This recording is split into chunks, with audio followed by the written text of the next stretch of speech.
আজকে আবার আমরা উপস্থিত হলাম আমাদের কবিতার ক্লাসের দ্বিতীয় পর্বে।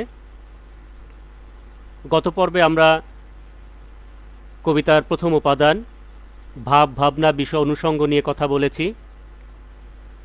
এবার আমরা কথা বলবো কবিতার দ্বিতীয় উপাদান শব্দ অর্থ বাক্য।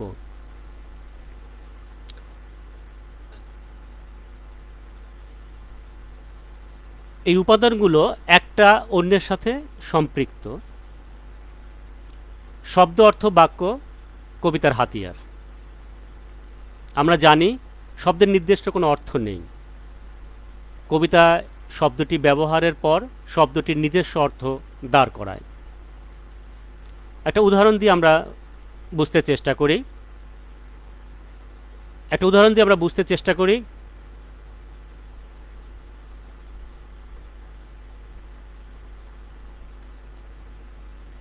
দেখতে পাচ্ছ, শুনতে পাচ্ছেন আপনারা?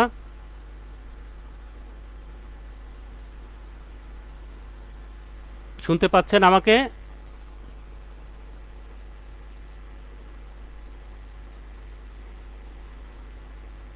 একটা উদাহরণ দিয়ে শব্দ অর্থ বাক্যকে আমরা একটা রূপ দেওয়ার চেষ্টা করি। রাত পোহাবার কত দেরি পাঞ্জেরি, এখনো তোমার আসমান ভরা মেঘে, সেতারা হেলাল এখনো ওঠেনি জেগে, তুমি মাছ তুলে আমি দাঁড় টানি ভুলে, অসীম কুয়াশা জাগে শূন্যতা ঘেরি।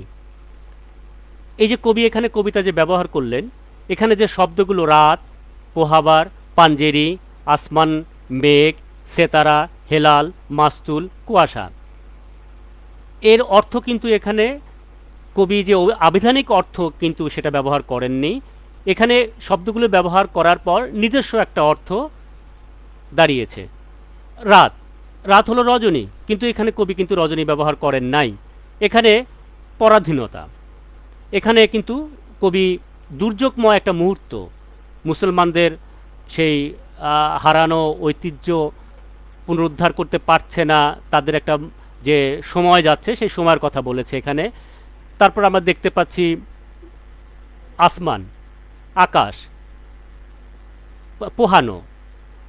তো এইসব শব্দের আমরা নির্দিষ্ট একটা অর্থ, আসমান যেমন আকাশ, কিন্তু এখানে আসলে আকাশ না, জীবন। মেঘ বাষ্পরাশি বা জলরাশি, কিন্তু আসলে এখানে এটাও দুর্যোগপূর্ণ একটা জীবন। সেতারা নক্ষত্র, এখানে কিন্তু আশার আলো। মাস্তুল, মাস্তুল হলো নৌকা, যে নৌকার আমরা আলোকবর্তিকা বলি, সেই আলোকবর্তিকা কিন্তু এখানে কিন্তু সেটা নয়। এখানে নেতার কথা বলা হয়েছে,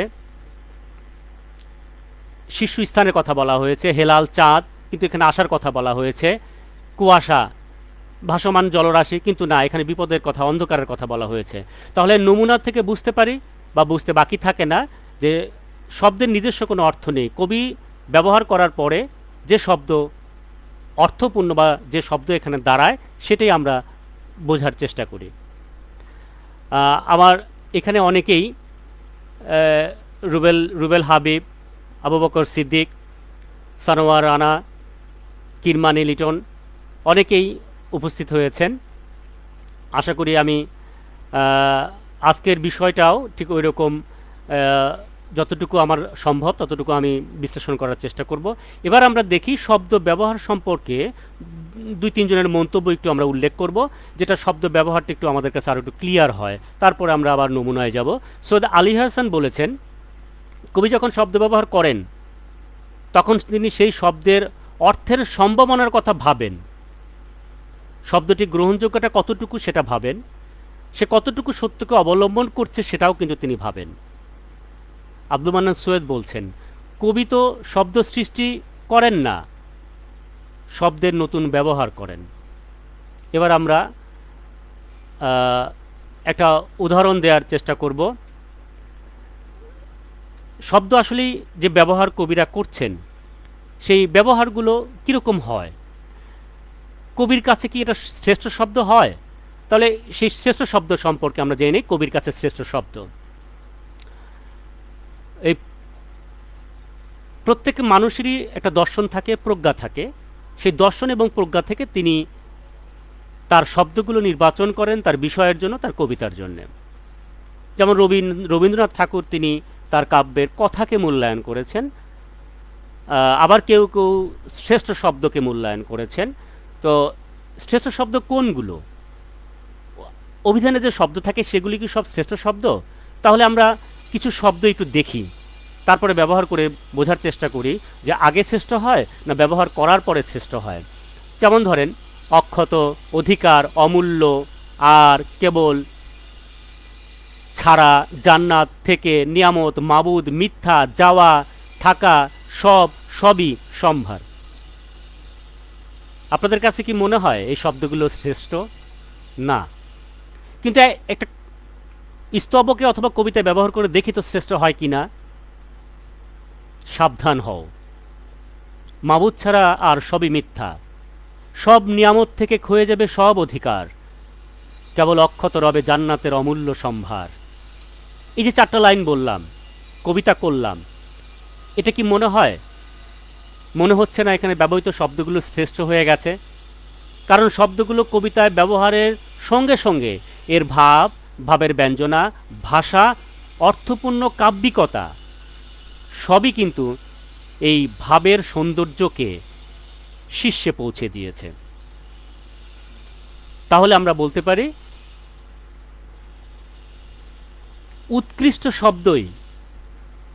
শব্দই কবিতার সমন্বয় করে, উৎকৃষ্ট শব্দই কবিতার শব্দকে সমন্বয়ের মাধ্যমে একটা কবিতা দেয়। নীরেন্দ্রনাথ চক্রবর্তী কিন্তু আমরা কবিতার ক্লাস নামে একটা কার্যকরী বই আমরা পড়েছি, এবং সেই বই এমন কোনো কবি নাই যে পড়েন নাই। তো সেই কবিতার ক্লাসে কিন্তু নীরেন্দ্রনাথ চক্রবর্তী একটা কথা বলেছেন, কবিতা আসলে শব্দ না, বরং শব্দ ব্যবহারের এক রকমের গুণপনা। এই বাক্যে কিন্তু আমরা বুঝতে পারতেছি যে গুণপনাটা আসলে ব্যবহারের উপরে, শব্দ কিভাবে তিনি ব্যবহার করবেন কবিতায়, কিভাবে তিনি ওটা উপস্থাপন করবেন সেটার উপরে কিন্তু নির্ভরশীল। তাহলে বলতে পারি কবিতার বিষয় বা ভাবের উপর নির্ভর করে যেসব শব্দ নির্বাচন করে কবিতা রচনা করেন, কবিতাটি যদি যথার্থ হয়, গ্রহণযোগ্যতা অর্জন করে, তাহলে ব্যবহৃত শব্দদ্বয় হয়ে যায় শ্রেষ্ঠ শব্দ। এবার আমরা আরেকটা পর্বে যেতে পারি, শব্দ যেন কবি ও কবিতার মনোছাপ। আসলেই কবি যেসব শব্দ ব্যবহার করেন সেগুলো তারই একটা মনের ছাপ। কি করে হয় সেটা একটু নমুনা দিয়ে আমরা দেখতে পারি। হায় চিল, সোনালি ডানার চিল, এই ভিজে মেঘের দুপুরে তুমি আর কেঁদো নাকো উড়ে উড়ে ধানসিঁড়ির নদীটির পাশে, তোমার কান্নার সুরে বেতের ফুলের মতো তার ম্লান চোখ ভেসে আসে, পৃথিবীর রাঙা রাজকন্যাদের মতো সে যে চলে গেছে রূপ নিয়ে দূরে, আবার তাহার কেন ডেকে আনো, কে হায় হৃদয় খুঁড়ে বেদনা জাগাতে ভালোবাসে। কবির কবিতার শব্দগুলো জোড়া দিয়ে এক অর্থময় দোতনা সৃষ্টি করেছেন। এমনটি আগে ছিল? নিশ্চয়ই না। এখানে চিল শব্দটি মামুলি একটি পাখি হিসেবে কবি উপস্থাপন করেননি। চিলের প্রকৃতি স্বভাব কবিতায় টেনে আনা হয়েছে। চিলের স্বভাবের মধ্যে পরিলক্ষিত হয় আকাশে উড়ে বেড়া, তার করুণ সুরে ডাকাডাকি করা। কবি তার স্বভাবের সাথে চিলের স্বভাবের মিল খুঁজে পেয়েছেন। চিলের বেদনার হাহাকারের সাথে কবির বেদনা হাহাকার মিশে গেছে। চিলের বেদনা হাহাকারের সাথে যে কবির যে একটা আত্মার হাহাকার, সেটা কিন্তু এখানে উদ্ভাসিত হয়েছে।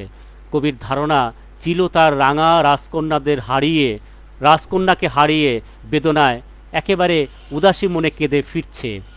চিলটাই কবির মন, কবিতার মনকেই বলছে। আবার আরেকটা উদাহরণে আমরা যাই, চুল তার কবেকার অন্ধকার বিদিশার নিশা, মুখ তার শ্রাবস্তির কারুকার্য, অতীতের সমুদ্রের হাল ভেঙেছে নাবিক হারায়েছে দিশা। এখানে আমরা যে বিষয়গুলো লক্ষ্য করতে পারছি, কবি কি বলতে চাচ্ছেন তার শব্দে, তিনি কিন্তু তার মনের কথাই কিন্তু বলে যাচ্ছেন। আবার যদি কবি বলেন পাখির নীড়ের মতো চোখ তুলে নাটোরের বনলতা সেন, অথবা তিনি বলছেন সমস্ত দিনের শেষে শিশিরের শব্দের মতন সন্ধ্যা আসে, ডানা রৌদ্রের গন্ধ মুছে ফেলে চিল। এখানে কবির শব্দ ব্যবহার পারদর্শিতা দেখুন। কবির শব্দ ব্যবহারের গুণপনার জন্যই চুল, মুখ, চোখ, সন্ধ্যা, ডানা অনুষঙ্গগুলো কেমন শ্রেষ্ঠ হয়ে উঠেছে, প্রতীত হয়েছে কাব্যগুণ। আর একটা খেয়াল করা যাক, হাজার বছর ধরে আমি পথ হাঁটিতেছি পৃথিবীর পথে, সমস্ত দিনের শেষে শিশি হাজার বছর ধরে আমি পথ হাঁটিতেছি পৃথিবীর পথে, আমি ক্লান্ত প্রাণ এক, চারিদিকে জীবনের সমুদ্র সফেন, আমারে দুদণ্ড শান্তি দিয়েছিল নাটোরের বনলতা সেন। এই কবিতায় কবির চাওয়া পাওয়া, সুখ শান্তি, লেনদেন বাংলার এক নারীকে, হতে পারে সেটা মৃত্যু, নিয়ে আবর্তিত হয়েছে। হাজার বছর ধরে আমি পথ হাঁটেছি পৃথিবীর পথে, এই আমি নয়, এই আমি সমস্ত মানব জাতি। কোথায় দুদণ্ড শান্তি মেলে নাই তার? সিংহল অর্থাৎ শ্রীলঙ্কা থেকে মালয় সাগর, অথবা অথবা একেবারে বিলীন হওয়া অশোকের জগৎ, অথবা অন্ধকার বিদর্ভ নগর, কোথাও তিনি সুখ পাননি। স্রেফ দুদণ্ড শান্তি দিয়েছিল বাংলাদেশের নাটোরের বনলতা সেন। এমন শব্দ ব্যবহার কবির কবিতাতেই, এমন শব্দ ব্যবহারই কবির কবিতাকে করেছে কালজয়ী।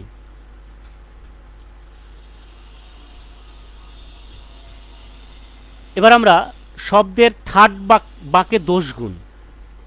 শব্দের একটা ঠাট আছে, বাক আছে, বাক মানে কথা, শব্দেরও তো কথা আছে। সেই শব্দের সেই ঠাট বাকের বা সেই দোষের কথা দেখি আমরা তুলে ধরতে পারি কিনা। কবি ঠিক করে নেন কোন ধরনের কবিতায় কোন ধরনের শব্দ ব্যবহার করবেন, কারণ এখানে ছন্দ যদি কাজ করে তাহলে কবির কাছে কিন্তু সেই শব্দগুলো আবারও ক্লিয়ার হয়ে যায় যে কোন ছন্দে বা কোন শব্দে, কোন গতিতে বা কোন রসে, কোন ভাবে, তার মুডটা কোন পর্যায়ে আছে, সেই অনুসারে কিন্তু তিনি শব্দ নির্বাচন করেন, শব্দ ব্যবহার করেন। শুধু কি তাই, তিনি শব্দের রূপ কবিতার রূপের উপর দাঁড় করান। তিনি একই কবিতায় সাধু ও চলিত শব্দ কিন্তু ব্যবহার করেন। বাকরীতি, কাব্যরীতি কিংবা ছন্দের কারণে যদিও এমন ব্যবহার দোষণীয়, তবুও কিন্তু তার কুশলী ব্যবহার কারণে এরকম দোষ গুণপনায় পরিণত হয়। যেমন ধরেন, না জানি কেন রে এতদিন পরে জাগিয়া উঠিল প্রাণ, জাগিয়া উঠেছে প্রাণ, ওরে উথলি উঠেছে বাড়ি। এখানে কিন্তু আমরা এই সাধু এবং চলিত ক্রিয়া ব্যবহার দেখতে পাচ্ছি কবির এই কবিতায়। অথবা দেখেন, মসজিদে কাল সিন্নি আসিল অঢেল গোস্ত রুটি, বাঁচিয়া গিয়াছে মোল্লা সাহেব হেসে তাই কুটি কুটি। অথবা আবার কবি অন্য জায়গায় বলছেন, আমারে ছাড়িয়ে এত ব্যথা যার কেমনে করিয়া হায়, কবর দেশেতে ঘুমায় রয়েছে নিঝুম নিরালায়। অথবা কবি বলছেন, হাজার বছর ধরে আমি পথ হাঁটিতেছি পৃথিবীর পথে। এখানে কিন্তু এই ক্রিয়াপদ এবং সাধুপদের ব্যবহারও কিন্তু দোষণীয়, কিন্তু সেই দোষ কিন্তু গুণে পরিণত করেছেন কবি। আবার আমরা দেখতে পাচ্ছি কবির কাছে শব্দরূপ অথবা রূপকতা, কবি কিন্তু শব্দ যখন ব্যবহার করেন তখন কিন্তু সরাসরি উনি কোনো কথা বলেন না। সংসারেও কিন্তু কবিরা অনেক সময় এই দোতনা সৃষ্টি করার জন্য অথবা কাব্যিকতার জন্য কিন্তু তিনি ওই কথাটাকে ঘুরিয়ে বলেন অথবা সরাসরি বলেন না।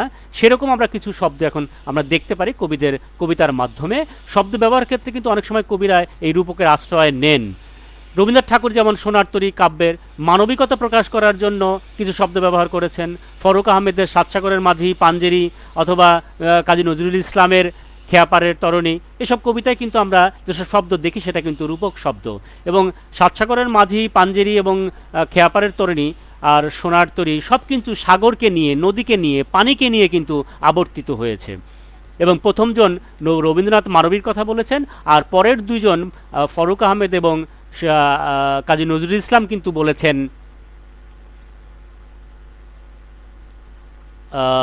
ইসলামের কথা, ঐতিহ্যের কথা। তার মানে তাদের যে আগে যে মুসলিম ঐতিহ্য ছিল বা নেতা ছিলেন, তারা তারা যে এখন নেই, বা আমাদের যে মাঝি কাণ্ডারি নেই, পাঞ্জেরি নেই, তার কথা কিন্তু তিনি এই হালের মাঝি নেই সেই কথাই কিন্তু তিনি এখানে বলেছেন। উল্লিখিত 3টি কবিতার শব্দ কিন্তু মামুলি শব্দ হিসেবে ব্যবহার করা হয়নি। কবিতার শব্দগুলো ব্যবহারের পর শব্দের তথাকথিত অর্থ চাপা পড়ে যায় রূপকের কাছে। বিষয়, ভাব, রস, অলঙ্কার, কাব্যগুণ ইত্যাদির ভিড়ে আসল শব্দটা চাপা পড়ে নতুন একটা অর্থ কবিতা প্রদান করেছেন। আমরা দেখছি অনেকেই আরও উপস্থিত হয়েছেন, তারা আমাকে শুনছেন। আমি এবার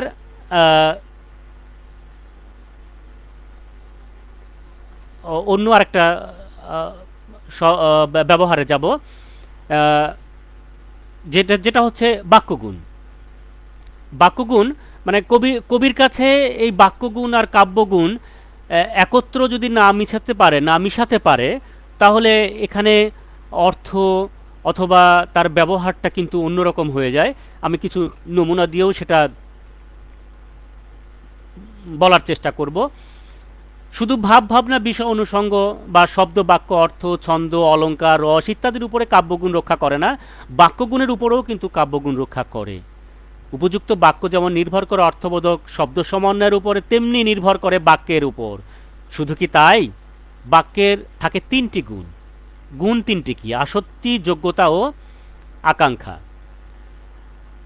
কবিগণ আসক্তি এবং যোগ্যতার পদবিন্যাস কিন্তু হেরফের করতে পারেন। একটু উদাহরণ দেই কীভাবে হেরফের করেন কবি। যেমন ধরেন, রাতের আকাশে জ্যোৎস্না প্লাবিত চাঁদ উঠেছে, ব্যবহার করছেন কবি। আবার এই বাক্যটাই তিনি অন্যভাবে ব্যবহার করছেন, রাতের আকাশে উঠেছে জ্যোৎস্না প্লাবিত চাঁদ। আবার তিনি এই বাক্যটা ব্যবহার করছেন, উঠেছে রাতের আকাশে জ্যোৎস্না প্লাবিত চাঁদ। আবার তিনি ব্যবহার করছেন, জ্যোৎস্না প্লাবিত চাঁদ উঠেছে রাতের আকাশে। আবার তিনি ব্যবহার করতে পারছেন, জ্যোৎস্না প্লাবিত চাঁদ রাতের আকাশে উঠেছে। এরকম 5-7 বার তাকে দেখানো হলো যে বিভক্তি যদি থাকে তাহলে শব্দ কিন্তু এদিক ওদিক করে ব্যবহার করা যায়, কিন্তু এটাই কিন্তু আবার অন্যভাবে করে কিন্তু দোষণীয় হয়, বাক্য শুদ্ধ হয় না। তার একটা উদাহরণ আমি দিচ্ছি। রাতের জ্যোৎস্না প্লাবিত আকাশে চাঁদ উঠেছে। রাতের জ্যোৎস্না প্লাবিত না, এখানে বিভক্তির ভুল রয়েছে। বাক্যর যে আমি আগেই বলেছি, গতকালকে যেটা বলেছি যে শব্দে শব্দে বিয়ে দেয়া, অনুষঙ্গ যে আমরা বলেছি 3টা, সহচর এবং অনুচর, এবং সহচর এবং অনুচরের যে সমন্বয়টা, সেই সমন্বয়টি কিন্তু এখানে এই বাক্যে নাই। রাতের জ্যোৎস্না প্লাবিত, অথবা পরেরটাও নাই, চাঁদ রাতের আকাশে জ্যোৎস্না প্লাবিত উঠেছে, এটাও কিন্তু ওই সমন্বয়টা ঘটানো হয়নি। পরে রাতে চাঁদ আকাশে জ্যোৎস্না প্লাবিত উঠেছে, এখানেও কিন্তু ওই অনুচর এবং সহচরের কোনো সমন্বয় ঘটানো হয় নাই। এমন ব্যবহার ভুল, কারণ পদগুলো বিশেষ্য ও বিশেষণ পরস্পরের সঙ্গে সম্পৃক্ত বজায় রাখে, যেমন রাতের আকাশ এবং জ্যোৎস্না প্লাবিত চাঁদ। মঈন মুরসালিন জীবনটা লাইভময়, এখানে আসলেই লাইভময় হয়ে উঠেছে। লাইভ ছাড়া লাইভ আসলেই ইম্পসিবল। ফারজানা ইয়াসমিন বলছেন, আসলে এই লাইভটা আমার ব্যক্তি লাইভের মতো হচ্ছে না। আমি যখন এসব নিয়ে বিভিন্ন স্কুলে ক্লাস নেই, তখন আমার নড়াচড়া, আমার বোর্ড, আমার পেন্সিল কলম থাকলে আরও সুবিধা হয়। এখানে আমি স্টিল থেকে লাইভ করছি, একেবারে মনে হচ্ছে আমি পুতুলের মতো বসে আছি, লাইভ করছি। আজ রাত 11টায় কোনো লাইভ নাই, তখন আমরা আসলে আবার আড্ডা দেব। আমি আরও অনেকেই দেখছি, ওয়াহিদ ওয়াসেক 8টা 9টা 10টা, আজকের 10টা কিন্তু সেরা হতে যাচ্ছে। আসলেই আমাদের জীবনের লাইভগুলো খুব সেরা হতে যাচ্ছে। আমরা ডান্স করছি। মঈন মুরসালিন। এরপর আমি আসি, কবির কাছে শব্দ যেন জাত বংশহীন আরাধনা। আসলে কি তাই? শব্দের কোনো জাত নাই, শব্দের কোনো বংশ নাই, নিচু নাই, উঁচু নাই, এটা একটা আরাধনা আসলেই একটা প্রার্থনা। সেই আরাধনাটা কবির কাছে কীরকম হয় তার কয়েকটা নমুনা দেই। যেমন ধরেন, কবির কাছে শব্দের কোনো জাত বংশ তো অবশ্যই নেই, আরাধনা থাকে। এমন শব্দ সবচেয়ে কে বেশি আরাধনা করেছে বাংলা সাহিত্যে? নিশ্চয়ই আপনারা এক কথায় বলবেন কাজী নজরুল ইসলাম। তার এই যে শব্দের জাতপাত, হীনটা, নিচুটা তার কাছে একদমই ছিল না। একটা উদাহরণ দেই। তিনি যেমন আরবি শব্দ, তৎসম শব্দ, দেশি শব্দ, ফার্সি শব্দ, উর্দু শব্দ, হিন্দি শব্দ, ইংরেজি শব্দ, উঁচু শব্দ, নিচু শব্দ কি সমন্বয় ঘটিয়েছেন, কি সমন্বয়, কি চমৎকারভাবে তিনি উপস্থাপন করেছেন। যেমন একটা উদাহরণ দেই, আবু বকর উসমান, উমর আলী হায়দর, দাড়ি যে তরুণীর নাই ওরে নাই ডর, কান্ডারিয়ে তরির পাকামাজি মাল্লা, দাড়ি মুখে সারিগান লা শরিক আল্লাহ। অভিধানের প্রত্যেকটি শব্দের শ্রেষ্ঠত্ব পায় কবির হাতের ছোঁয়ায়। উপযুক্ত ব্যবহার কবি শব্দের রূপ ভিন্ন ভিন্ন করে দেয়। নতজানু হতে হয় কবির মণিসম। এই নতজানু হয়ে ওঠেন কবি কি করে শব্দ দিয়ে, সেটা দেখেন। আমার মাথা নত করে দাও হে তোমার চরণ ধুলার তলে, সকল অহংকার হে আমায় ডুবাও তোমার চোখের জলে। এত শব্দের মধ্যেও মনে হতে পারে কবিতার মূল উপাদান শব্দ অর্থ বাক্য। এটি কবিতার খেলা, কবিতার রূপ সকলের কাছে অর্থের দ্বিধাদ্বন্দ্বে। আমি আমার এই আজকের দ্বিতীয় ক্লাসের প্রায় শেষ পর্যায়ে এসে গেছি। হাতে আমার আরও কিছু সময় রয়েছে। রোকসানা জেসমিন বলছেন অনেক গুরুত্বপূর্ণ কথা, অসংখ্য ধন্যবাদ ভাইয়া। ধন্যবাদ আপনাকেও, আপনি লাইভে এসেছেন। মইন মুরসালিন অনেকভাবে আমাকে উৎসাহিত করছে, আমি উত্তেজিত হচ্ছি। ফারজানি ইয়াসমিন, আপনার কথাগুলো আমার মনে ধরছে। এবার এতক্ষণ তো আমরা খুব তাত্ত্বিক আলোচনা করলাম, এখন দেখি তো আমরা ব্যবহার করে আমরা ওই শব্দের কিছু সহজ করতে পারে কিনা। ওই শব্দগুলো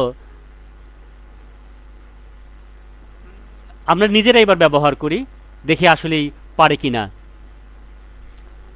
প্রথম একটা উদাহরণ টানি। আনমনা এই বিশাল বুকে একলা একা হাঁটি, কেউ কি বলো আমায় দেবে এক রাশ পলিমাটি। 4টি দশক শুকনো বুকে কি জলা পথ চলা, নিজের ভেতর পাথর খরা যায় না খুলে বলা। পলির সাথেই নারী পোতা, সবুজ ফসল তোলা, গাছগাছালি মাছ ফসলি বিচরণ মাঠ খোলা।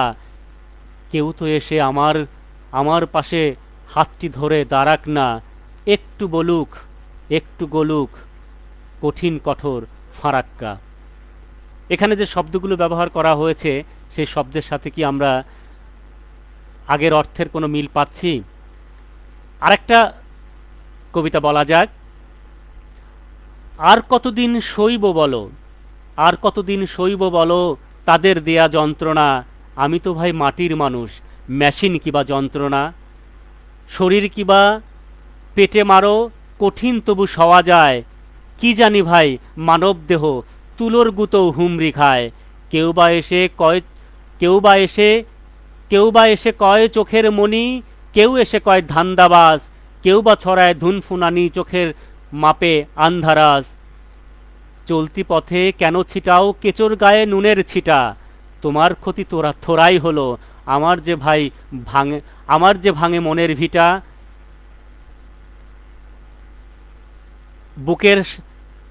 তাদের স্বার্থ মেলাও না, বুকের সাথে মেলাও না বুক, দূরে রেখে ভৎসনা, বাকি জীবন নাই বা দিলে হাসি মুখে যন্ত্রণা।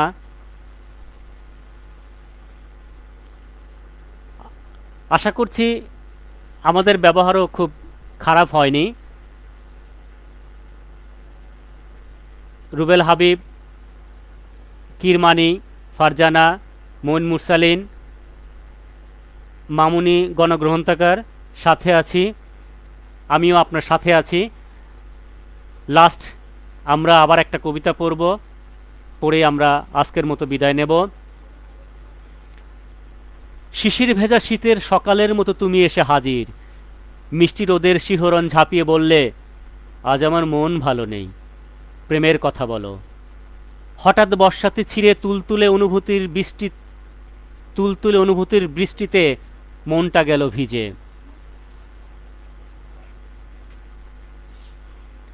রিনঝিন ঝাঁকুনিতে মনের মধ্যে চাতক জেগে ওঠে।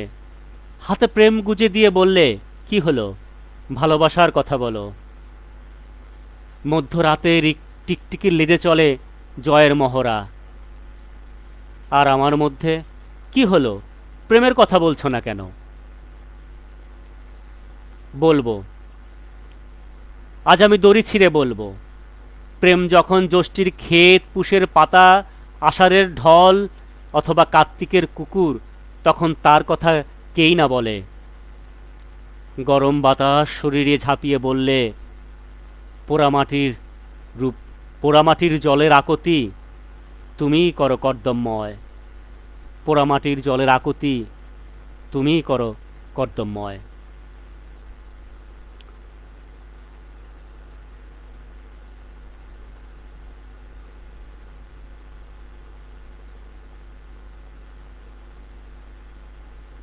মইন মুরসালিন বলছেন, দুর্বোধ্য মায়ার শহর। আসলেই ভালোবাসা একটা মায়া, সেই মায়ার শহরটাই দুর্বোধ্য। সাজিদা আলী হেলেন বলছেন, অসাধারণ একটি ক্লাস হচ্ছে। ধন্যবাদ আপু। কবি আবু বকর সিদ্দিক বলছেন, ফাটাফাটি জুটি, ছুটি নাই ছুটি, ছুটি নিতে হবে। কোনো সময় এই ক্লাস থেকে, কোনো সময় জীবন থেকে ছুটি নিতেই হবে। আপনাদের এই লাইভে এসে কমেন্ট করা, আমাকে উত্তেজনায় রাখা, এটা আমার জন্য অসাধারণ একটা কাজ আমার মনে হচ্ছে। আমার আরেকজন প্রিয় কবি মিম সুলতান, তিনিও যুক্ত হয়েছেন। তিনি ক্লাস আজকে উপভোগ করছেন। অত্যন্ত গুরুত্বপূর্ণ আলোচনা তিনি বলছেন, খুব মনোযোগ দিয়ে শুনছেন। নীরব হোসেন, তিনিও আছেন আমাদের সাথে। আশা করি আপনারা ভালো থাকবেন। এরপরে আমরা আমিরুল ইসলামের, আমাদের গুরু শিশু সাহিত্যিক আমিরুল ইসলাম, তার কথা শুনব। আশা করি আপনারা ভালো থাকবেন। আগামীকালকে আমরা কবিতার 3 নম্বর উপাদান নিয়ে হাজির হব। সবাই ভালো থাকুন, সুস্থ থাকুন, সুস্থ রাখুন। ধন্যবাদ। আল্লাহ হাফেজ।